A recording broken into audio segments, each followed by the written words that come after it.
Tata trust के board की बैठक 10 अक्टूबर को होने वाली है। इस बैठक पर करीबी नजरें हैं। शायद ही कभी टाटा ट्रस्ट के बोर्ड की बैठक में ऐसी दिलचस्पी पहले कभी देखी गई होगी। इसकी वजह टाटा ट्रस्ट के दो गुटों के बीच बढ़ती वर्चस्व की लड़ाई है।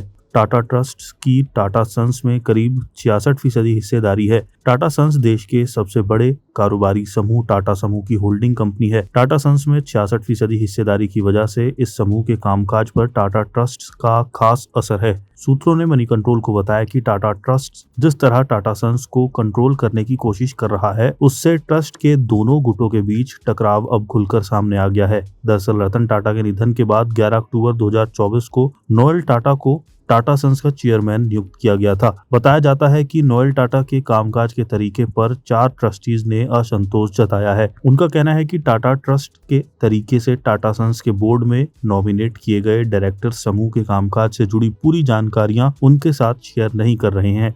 टाटा सन्स पर कंट्रोल के लिहाज से टाटा ट्रस्ट को दो गुटों के बीच ये टकराव ऐसे वक्त बढ़ता दिख रहा है जब आरबीआई की तरफ से टाटा समूह की होल्डिंग कंपनी पर खुद को स्टॉक मार्केट में लिस्ट कराने के दबाव है। दरअसल टाटा सन्स इन्वेस्टमेंट फर्म की कैटेगरी में आती है। आरबीआई ने बड़ी इन्वेस्टमेंट फर्मों को खुद को स्टॉक मार्केट्स में लिस्ट कराने को कहा है। टाटा ट्रस्ट ने 10 अक्टूबर को मीटिंग के एजेंडे के बारे में जानने के लिए भेजे गए ईमेल का जवाब नहीं दिया। रतन टाटा ने दशकों तक टाटा ट्रस्ट का नेतृत्व किया था। कभी उनकी अथॉरिटी को स्ट्रेटेजी और नॉमिनी डायरेक्टर्स की तरफ से चैलेंज नहीं किया गया था। उनके कार्यकाल के दौरान कभी टाटा सन्स और टाटा ट्रस्ट के बीच के संबंधों पर दबाव नहीं देखा गया। इसकी सबसे बड़ी वजह दोनों पर उनका व्यक्तित्व प्रभाव था। सूत्रों का कहना है कि ऐसा प्रभाव नोएल टाटा डालने में नाकाम रहे हैं। उनके नाम में भी टाटा सरनेम जुड़ा है और रतन टाटा के बाद उन्हें सर्वसम्मति से टाटा सन्स का चेयरमैन चुना गया था। टाटा ट्रस्ट के अंदर अब स्थितियां बदल गई हैं। इस मामले की जानकारी रखने वाले लोगों का कहना है कि नोएल टाटा बड़े फैसले खुद ले रहे हैं।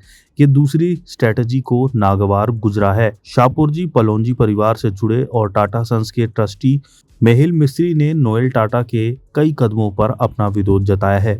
शाहपुरजी पलोंजी परिवार की टाटा सन्स में 18.37% हिस्सेदारी है। सूत्रों का कहना है कि मेहली का मानना है कि उन्हें बड़े मसलों के बारे में पूरी जानकारी नहीं दी जा रही है। इससे टाटा ट्रस्ट के बोर्ड में दोनों गुटों के बीच अविश्वास बढ़ता दिख रहा है। टाटा सन्स के बोर्ड में नए डायरेक्टर्स के नॉमिनेशन को लेकर भी दोनों गुटों के बीच रस्साकसी बढ़ती दिख रही है।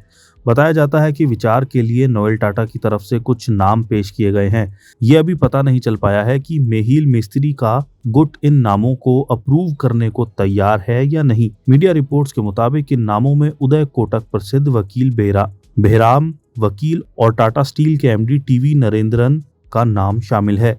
इन नामों को लेकर टाटा सन्स के चेयरमैन एन चंद्रशेखरन की सोच के बारे में भी पता नहीं चल पाया है। उधर टाटा सन्स में 18% से ज्यादा हिस्सेदारी रखने वाले शाहपुरजी पलोंजी ग्रुप बड़े फाइनेंशियल प्रेशर का सामना कर रहा है। उसने काफी कर्ज ले रखा है और टाटा सन्स में अपनी हिस्सेदारी वाले शेयरों को वे पहले ही गिरवी रख चुका है।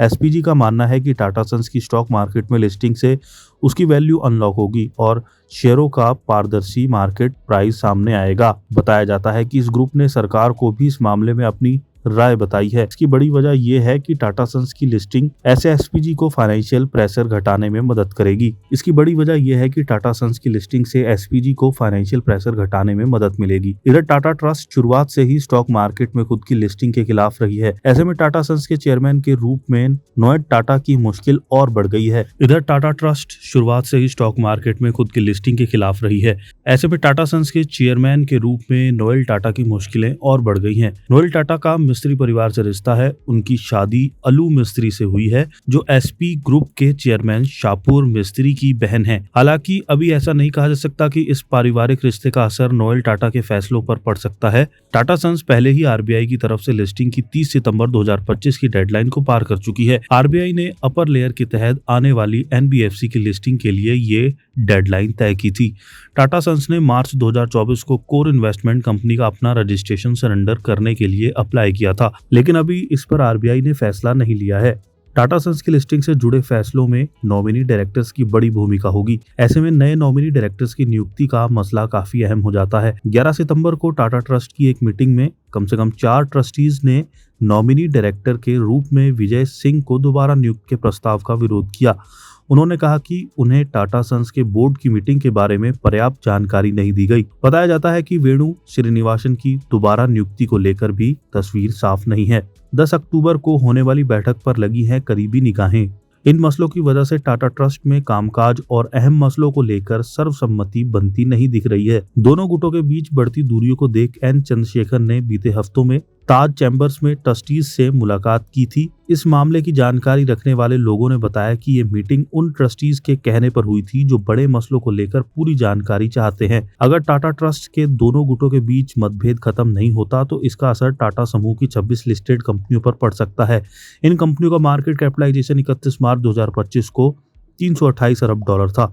ऐसे हालात में टाटा ट्रस्ट की बोर्ड की 10 अक्टूबर को होने वाली मीटिंग पर करीबी नजरें रहेंगी।